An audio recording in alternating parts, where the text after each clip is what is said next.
হ্যাঁ everyone, good evening. সবাই কেমন আছো? আমার ভিডিও যখন দেখছো তার মানে সবাই ভালোই আছো। কিছুদিন আগে ওর গায়ে হলুদের ভিডিওটা শেয়ার করেছিলাম, আজকে ওর অন্নপ্রাশনের দুপুর বেলার যে মুহূর্তটা সেটাই শেয়ার করছি। যেহেতু আমার শ্বশুরবাড়ির রিলেটিভসরা সব এখানে কেউ থাকে না, অর্ধেক থাকে বাংলাদেশে আর অর্ধেক সব লন্ডন, ইতালি এই সব জায়গাতেই থাকে। ছোট মোটো করে সাজিয়ে গুছিয়ে বেটুর অন্নপ্রাশনটা দিয়েছিলাম। শুধু আমার বাড়ির লোক ছিল, বেটুর পিসি ছিল আর কয়েকজন পাড়ার লোক ছিল। কারণ আয়োজনটা আমাকে আর কৃষ্ণকেই করতে হতো, যেহেতু কৃষ্ণ এখন খুব ব্যস্ত আর আমার পক্ষে একা করা সম্ভব নয়। শুধু সময়ের অভাব বললে ভুল হবে, আমরা ফাইন্যান্সিয়াল ভাবে একটু প্রবলেমের মধ্যেই চলছি। কেননা কৃষ্ণ একটা নতুন বিজনেস শুরু করেছে, তার জন্য ওখানে অনেক টাকা ইনভেস্ট করতে হয়েছে। প্রথমে তো অন্নপ্রাশন করতেই চাইছিল না, বলছিল একেবারে জন্মদিন করা হবে, কিন্তু আমার মনটা মানছিল না যে জন্মদিন আলাদা জিনিস আর অন্নপ্রাশনটা আলাদা জিনিস। দোটানার মধ্যে থেকে অবশেষে আমরা অন্নপ্রাশনের দুদিন আগে ঠিক করি যে না, ছোট মোটো করে হলেও দেবো। দুদিনের মধ্যে কি করে যে সব কমপ্লিট করলাম আমি নিজেও বুঝতে পারিনি, সমস্তটা আমি আর কৃষ্ণই করেছি। 7 অক্টোবর বেটুর অন্নপ্রাশন ছিল আর ওই ডেটটা ছিল ভীষণ ভাইটাল, কেননা প্রচুর অন্নপ্রাশন ছিল সেদিন। ইভেন ওই দুদিনের মধ্যে কিন্তু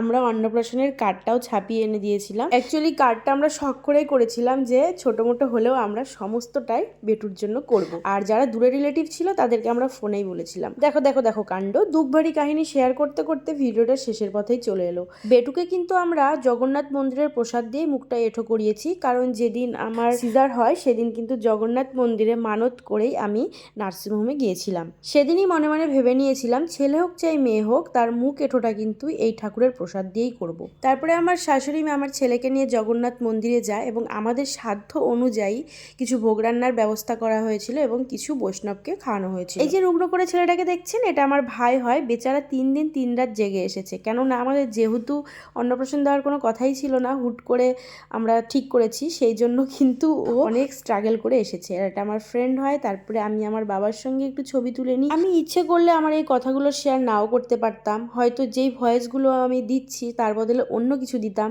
আমার মনে হয় এরকম আমার মতো অনেকেই রয়েছেন যে যারা অনেক কিছু করতে চান কিন্তু টাকা পয়সার জন্য করতে পারেন না। তো তাদের জন্য এটুকুই বলবো যে অনেক বড় কিছু করার চক্করে কিন্তু তোমার এই স্পেশাল মুহূর্তগুলো কিন্তু হাতছাড়া হয়ে যায়। আজ যদি আমিও ভাবতাম না আমিও 600-700 লোক খাওয়াবো, অনেক বড় আয়োজন করব, তাহলে হয়তো আমার বেটুর অন্নপ্রাশনটা হতো না। এটা ঠিক অনেক বন্ধু বান্ধব অনেক লোকজনই ছাড়া পড়েছে, তারা হয়তো একটু রাগও করেছে, কিন্তু কিছু করার নেই। বড় হয়ে আমার বেটু অ্যাটলিস্ট দেখতে তো পারবে যে তার বাবা মা ছোট মোটো হলেও তার জন্য এত সুন্দরভাবে সাজিয়ে গুছিয়ে আয়োজনটা করেছিল, এটা ভেবেই শান্তি। তাই তোমাদের বলছি স্পেশাল মুহূর্তগুলো এক গাদা লোক খাওয়ানোর জন্য কখনোই মিস করো না। এই দিনটা কিন্তু বারবার আসবে না, কেননা স্পেশাল মুহূর্ত কিন্তু একবারই আসে। একটু সেদিন ভীষণ কান্নাকাটি করছিল। আমার মা বলছিল যে যেদিন অন্নপ্রাশন হয় সেদিন নাকি বাচ্চারা কাঁদে, কেননা এতদিন পর্যন্ত ওরা ভগবান দেখতে পেত, কিন্তু আজকে যেহেতু ওরা মুখে অন্ন দেবে এরপর থেকে আর তারা